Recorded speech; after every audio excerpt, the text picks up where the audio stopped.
তোদের পরীক্ষায় এবার কিন্তু হচ্ছে কি শব্দ বা পদ, ঠিক আছে? শব্দ বা পদের মধ্যে প্রথমে জানতে হবে শব্দ কাকে বলে। এগুলোর হচ্ছে সংজ্ঞা আসবে। কি আসবে? সংজ্ঞা আসবে। যদি বলে যে শব্দ কাকে বলে, তাহলে বলতে হবে বাকযন্ত্রের সাহায্যে উচ্চারিত অর্থপূর্ণ ধ্বনি বা ধ্বনি সমষ্টিকে কি বলে? শব্দ বলে। বাকযন্ত্রের সাহায্যে উচ্চারিত অর্থপূর্ণ ধ্বনি বা ধ্বনি সমষ্টিকে কি বলে? শব্দ বলে। প্রশ্ন এরকম আসতে পারে যে বাকযন্ত্রের সাহায্যে উচ্চারিত অর্থপূর্ণ ধ্বনি বা ধ্বনি সমষ্টিকে কি বলে? বাকযন্ত্রের সাহায্যে উচ্চারিত অর্থপূর্ণ ধ্বনি বা ধ্বনি সমষ্টিকে কি বলে? শব্দ বলে। ঠিক আছে? তাহলে পদ কাকে বলে? পদ কাকে বলে? শব্দের সঙ্গে বিভক্তি যুক্ত হয়ে বাক্যে ব্যবহৃত হলে তাকে বলা হয় পদ। শব্দের সঙ্গে বিভক্তি যুক্ত হয়ে বাক্যে ব্যবহৃত হলে তাকে বলা হয় পদ। দেখো আমি বললাম যে প্রীতমের দুটি ছাগল আছে। প্রীতমের দুটি ছাগল আছে। এই যে প্রীতম এগুলো কিন্তু সবগুলো কিন্তু কি? সবগুলোই পদ। শব্দের সঙ্গে বিভক্তি যুক্ত হয়ে বাক্যে ব্যবহৃত হয়েছে, এগুলো হচ্ছে সব পদ। যদি কোনো শব্দের সঙ্গে বিভক্তি না থাকে, যদি সরিয়ে বিভক্তি থাকে, তাহলে বলতে হবে সেটা হচ্ছে শূন্য বিভক্তি। কি বলতে হবে? শূন্য বিভক্তি।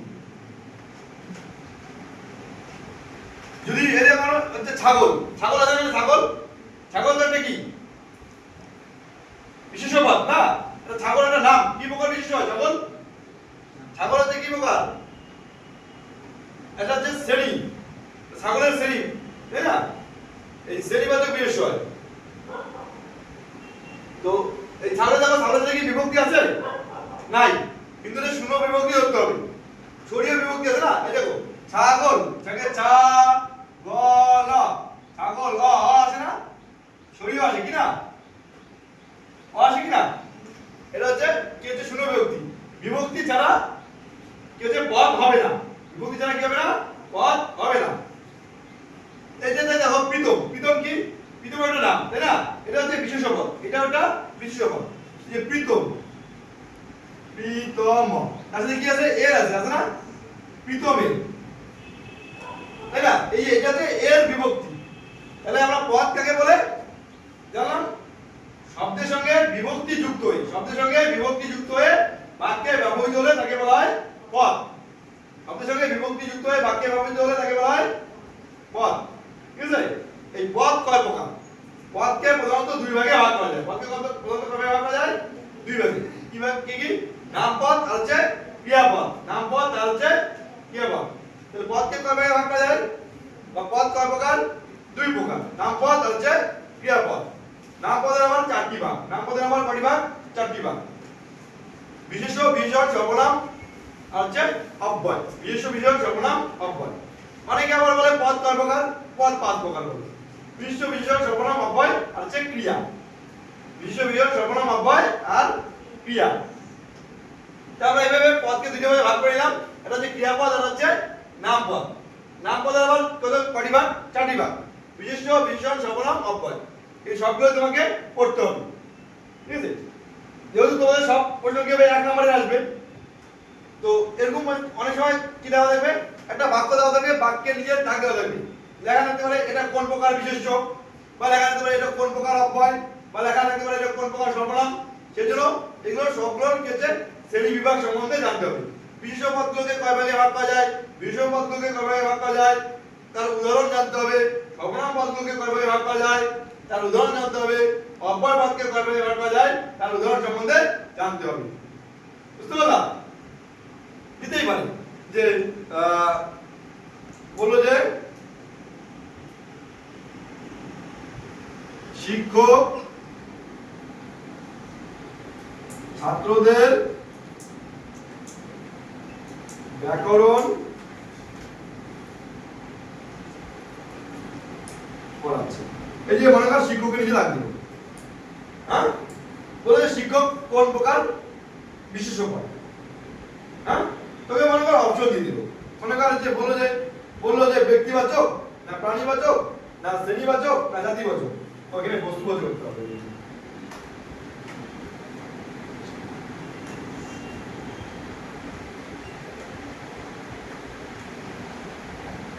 হ্যাঁ, বলে শিক্ষক কোন প্রকার বিশেষ্যপদ? শিক্ষক কোন প্রকার বিশেষ্যপদ? ব্যক্তিবাচক না বস্তুবাচক না প্রাণীবাচক না শ্রেণীবাচক? শিক্ষক তখন বলতে হবে শিক্ষক হচ্ছে শ্রেণীবাচক। শিক্ষক একটা শ্রেণী না, শিক্ষকের শ্রেণী থাকে কি? শিক্ষক শ্রেণী থাকে ডাক্তার, মাস্টার, তারপর হচ্ছে তোমার উকিল, এগুলা কি এক একটা শ্রেণীর মধ্যে পড়ে।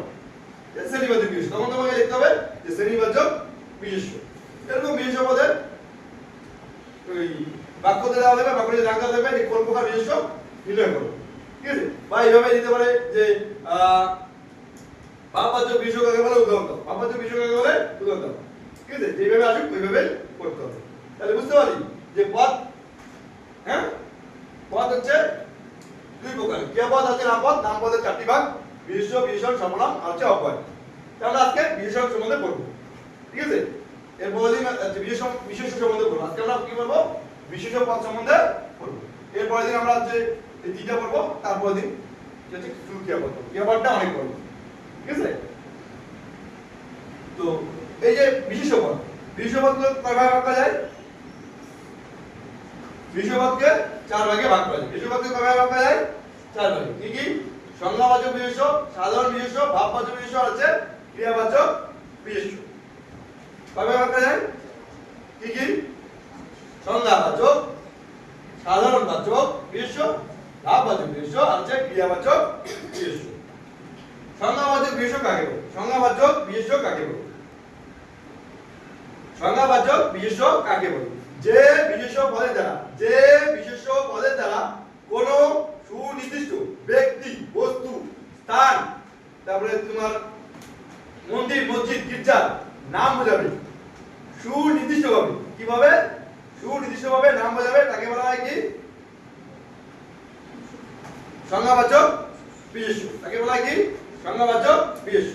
যেমন রাজা রামমোহন রায়, স্বামী বিবেকানন্দ, ঈশ্বরচন্দ্র বিদ্যাসাগর, তারপরে হোটেল তাজ, হোটেল পর্বত, তারপরে তোমার হলো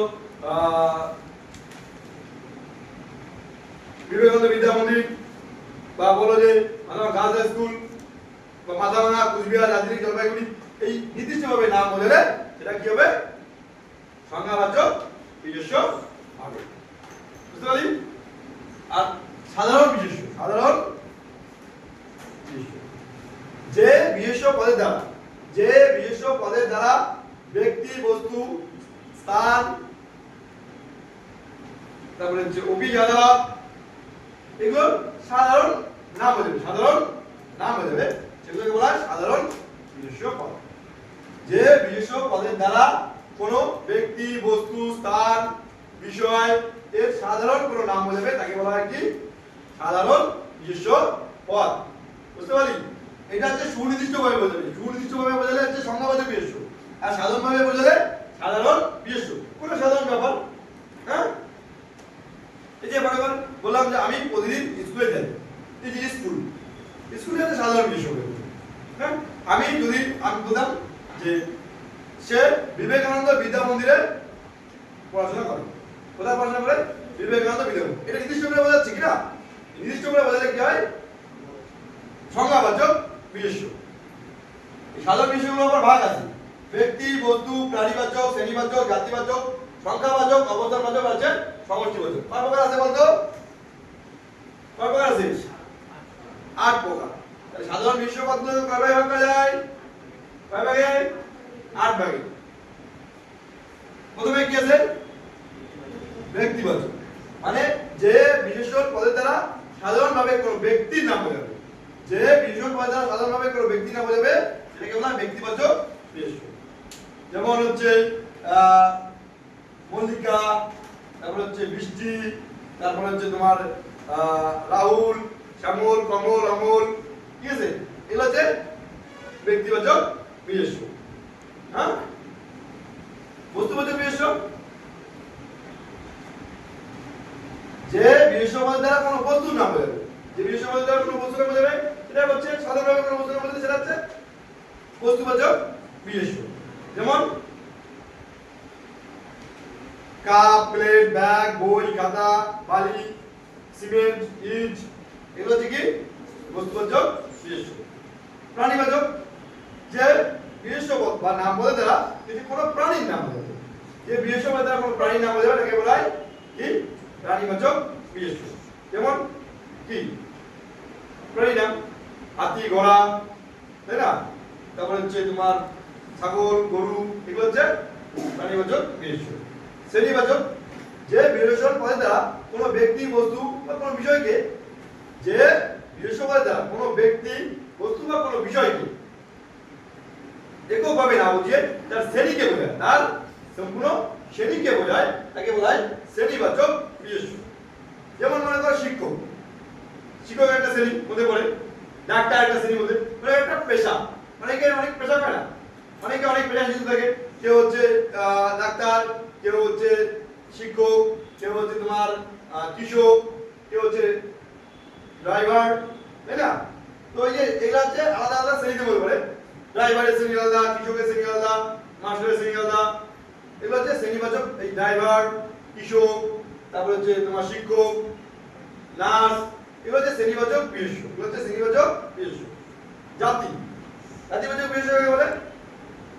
যে বিশেষ্য পদের দ্বারা, যে বিশেষ্য পদের দ্বারা কোনো ব্যক্তি, বস্তু বা বিষয়কে নির্দিষ্টভাবে না বুঝিয়ে সেই ব্যক্তি বা বস্তু বা বিষয়ের সমস্ত জাতিটাকে বোঝায়। যে বিশেষ্য পদের দ্বারা কোনো ব্যক্তি, বস্তু বা কোনো বিষয়কে না বুঝিয়ে সেই ব্যক্তি, বস্তু বা বিষয়ের সমস্ত জাতিকেই বোঝায়, সেটাকে বলা হয় কি জাতিবাচক বিশেষ্য। বুঝতে পারলা? যেমন মনে করো গরু বললাম, গরু একটা জাতি, বা হিন্দু, মুসলিম, খ্রিস্টান, এগুলো কি জাতি না? তো এগুলো হচ্ছে জাতিবাচক বিশেষ্য পদের পড়ে। তারপরে সংখ্যা, যে বিশেষ্য পদের দ্বারা সংখ্যার নাম বোঝায়, যে বিশেষ্য পদের দ্বারা কি বোঝায়? সংখ্যার নাম বোঝায়। যে বিশেষ্য পদের দ্বারা সংখ্যার নাম বোঝায় তাকে বলা হয় সংখ্যাবাচক বিশেষ্য। যেমন 1 2 3 4 5 6 7 8 9 10 100 200 300 400 500, এগুলো হচ্ছে কি সংখ্যাবাচক বিশেষ্য। সংখ্যা, সংখ্যা বুঝিস তো? তারপর হচ্ছে অবস্থান, যে বিশেষণ পদের দ্বারা কোনো ব্যক্তি বা বস্তুর হচ্ছে অবস্থানকে বোঝায়, কোনো ব্যক্তি বা বস্তুর হচ্ছে অবস্থানকে বোঝায়, সেটা হচ্ছে অবস্থানবাচক বিশেষ্য। অবস্থান মানে হচ্ছে মনে করো বলো ঠান্ডা, চা খুব ঠান্ডা, বা পাহাড়ের শীতলতা অনুভব করতে সবাই বেরোতে যায়, এই যে শীতলতা। বা নিষ্ঠা, এগুলো হচ্ছে কি নিষ্ঠা, শীতলতা, তারপর হচ্ছে নম্রতা, ভদ্রতা, এগুলো হচ্ছে কি অবস্থানবাচক বিশেষ্য। অবস্থানবাচক বিশেষ্য পুরো অবস্থানকে বোঝায়। সমষ্টিবাচক বিশেষ্য কি হবে? যে বিশেষণ পদ দ্বারা কি হচ্ছে সমস্ত সমষ্টিকে বোঝাবে, বা সকল সংখ্যা, সকল কিছুকে একসঙ্গে বোঝাবে, সকল কিছু বা সকল সমষ্টিকে একসঙ্গে বোঝাবে, তাকে বলা কি সমষ্টিবাচক বিশেষ্য। যে বিশেষণ পদ দ্বারা সকল সমষ্টিকে, সকল কিছুকে একসঙ্গে বোঝাবে, তাকে বলা হয় সমষ্টিবাচক বিশেষ্য। যেমন জনতা, কি বললাম? জনতা। বা সভা, এই জনতা, সভা, দল, গুচ্ছ, এগুলোকে কি বলা হয়? এগুলোকে কি বলে? সমষ্টিবাচক বিশেষ্য বলে। ঠিক আছে? তারপরে তোমার এগুলো গেল তো। এখন হচ্ছে ভাব, যে বিশেষণ পদ দ্বারা কি হচ্ছে কি ভাব বা কোনো ব্যক্তি, বস্তুর মনের ভাব বা ওই ব্যক্তি বা বস্তুর গুণকে বোঝানো। ভাববাচক বিশেষ্য অপনাম গুণবাচক বিশেষ্য বলে। ভাববাচক বিশেষ্যকে কি বলা হয়? গুণবাচক বিশেষ্য বলে। যে বিশেষণ পদের দ্বারা বস্তুর বা ব্যক্তির ভাব বা গুণকে বোঝাবে, সেটাকে বলা হয় গুণবাচক বিশেষ্য। এটাকে বলা কি গুণবাচক বিশেষ্য। যে বিশেষণ পদের দ্বারা ব্যক্তি, বস্তুর ভাব বা গুণকে বোঝাবে, সেটা হচ্ছে গুণবাচক বিশেষ্য। যেমন হচ্ছে ভদ্রতা, শীতলতা, নম্রতা, এগুলো হচ্ছে কি ভাব বা গুণ। এগুলোকে কি হয়? ভাববাচক বা গুণবাচক বিশেষ্য। মনের ভাব বা গুণকে বোঝাবে হচ্ছে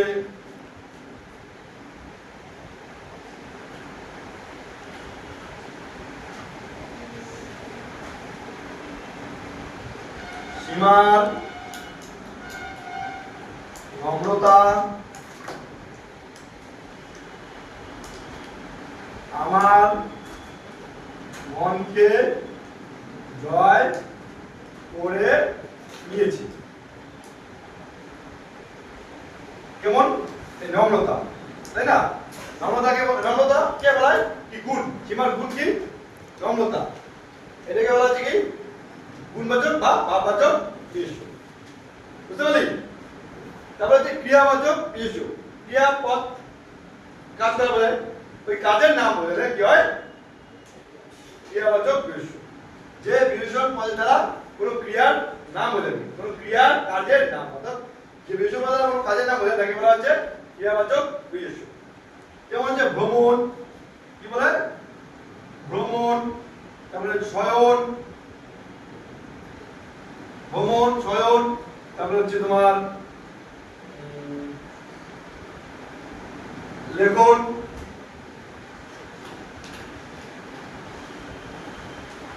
এগুলো হচ্ছে কি ক্রিয়াবাচক বিশেষ্য। এগুলো হচ্ছে ক্রিয়াবাচক বিশেষ্য। কাজের নাম বলে তাকে বলা হচ্ছে কি? কাজের নাম বলে কি হয়? কাজের নাম বলে ওনের ভাব বোঝালে ভাববাচক বিশেষ্য বা গুণবাচক বিশেষ্য। সাধারণ বিশেষ্যগুলো আর যে সংজ্ঞাবাচক নির্দিষ্ট করে কোনো নাম বোঝালে কি হবে? সংজ্ঞাবাচক বিশেষ্য হবে। আমি একটা জিনিস পদে বলি নাই, সেটা হচ্ছে শব্দ ও পদের মধ্যে পার্থক্য আছে। শব্দ ও পদের মধ্যে পার্থক্য আছে। তোদের যদি 1 নম্বরের প্রশ্ন আসবে সেটা হচ্ছে দুইটা লিখলেই হবে পার্থক্য। কোনটা লিখলে হবে? দুইটা পার্থক্য লিখলে হবে। শব্দ কাকে বলে? হচ্ছে অর্থপূর্ণ ধ্বনি বা ধ্বনি সমষ্টিকে কি বলে? শব্দ বলে। আর শব্দের সঙ্গে বিভক্তি যুক্ত হয়ে বাক্যে ব্যবহৃত তাকে বলা হয় পদ। শব্দের সঙ্গে বিভক্তি যুক্ত হয়ে বাক্যে ব্যবহৃত হলে তাকে বলা হয় পদ। তাহলে একটা পার্থক্য হয়ে গেল। 2 নম্বর হচ্ছে শব্দ হচ্ছে বাক্যের অংশ। শব্দ কিন্তু বাক্যের অংশ, কিন্তু শব্দ হচ্ছে কি বিভক্তিহীন। শব্দ বাক্যের অংশ হলেও কি হচ্ছে তা বিভক্তিহীন। পদ, পদ কিন্তু বাক্যের অংশ। পদ বাক্যের অংশ হলেও সেটা হচ্ছে বিভক্তি যুক্ত। শব্দ বিভক্তিহীন, পদ হচ্ছে বিভক্তি যুক্ত। এই দুটো পার্থক্য লিখলেই হবে। এই দুটো পার্থক্য লিখলেই বুঝতে পারলাম? তাহলে আজকে এতটুকুই। হ্যাঁ, বলে